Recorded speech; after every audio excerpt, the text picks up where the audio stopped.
জুলাই অভ্যুত্থানের বর্ষপূর্তিতে জেলায় জেলায় প্রতীকী ম্যারাথন অনুষ্ঠিত হয়েছে।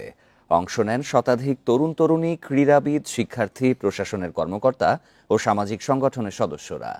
প্রতিযোগিতা না থাকায় ম্যারাথন হয়ে ওঠে বিভিন্ন শ্রেণী পেশার মানুষের মিলন মেলা। শহীদদের আত্মত্যাগ স্মরণ ও তরুণ প্রজন্মকে দেশপ্রেমে উদ্বুদ্ধ করতেই এই আয়োজন। জুলাই শহীদ স্মরণে বিভিন্ন জেলায় ম্যারাথনের আয়োজন। অংশ নেন শিক্ষার্থী, প্রশাসনিক কর্মকর্তা সহ নানা শ্রেণী পেশার মানুষ। শুক্রবার সকালে সিরাজগঞ্জ শহরে যমুনা নদীর তীরে অংশ নেন অংশগ্রহণকারীরা। ট্রসবাঁধের টিহের থেকে শুরু হয়ে এই ম্যারাথন শেষ হয় বাঁধের শেষ অংশে। ছিলেন জুলাই অভ্যুত্থানে হতাহত পরিবারের সদস্যরাও। ৩ কিলোমিটার এই ম্যারাথনে অংশ নেন প্রায় ৩ শতাধিক মানুষ। চমৎকার একটা এই অনুষ্ঠান হয়েছে। আমরা সিরাজগঞ্জ গণমাধ্যম কর্মীরাও এখানে অংশগ্রহণ করতে, বিভিন্ন শ্রেণী পেশার যারা এবং ছাত্র জনতারা এখানে অংশগ্রহণ করেছেন। বৈষম্য বিরোধী যারা ছাত্র আছেন ব্যানারের, তারা অংশগ্রহণ করেছেন। নাটোরে প্রতীকী ম্যারাথন মাদ্রাসা মোড় থেকে শুরু হয়ে উপজেলা পরিষদ চত্বরে গিয়ে শেষ হয়।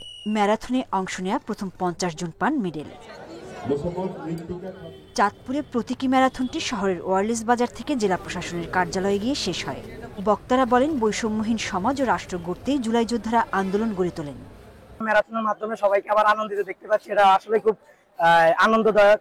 আর সবচেয়ে বেশি কষ্ট লাগতেছে যারা আমাদের শহীদ ভাই বোন আছেন, তারা আমাদের সাথে নেই। সকল মানুষজনের কাছে এই বার্তাটা দিতে চাই যে আমার ছাত্রদের যে উদ্দেশ্য ছিল বৈষম্যহীন সমাজ গঠন করা, গণতন্ত্র প্রতিষ্ঠা করা, সুশাসন প্রতিষ্ঠা করা, সেই বিষয় সেই চেতনাটাই যেন আমরা সবার মধ্যে আবার জাগ্রত করে দিতে পারি। চুয়াডাঙ্গায় 5 কিলোমিটার ব্যাপী যুব ম্যারাথন প্রতিযোগিতায় অংশ নেন 30 জন। জুলাই শহীদদের স্মরণ এবং তরুণ প্রজন্মকে দেশপ্রেমে উদ্বুদ্ধ করতেই রাজশাহী, কুমিল্লা, হবিগঞ্জ, লক্ষ্মীপুর, জামালপুর, নওগাঁ, কুষ্টিয়া, ঝিনাইদহ, নড়াইল, মাগুরা, খাগড়াছড়ি সহ বিভিন্ন জেলায় ম্যারাথনের আয়োজন করা হয়।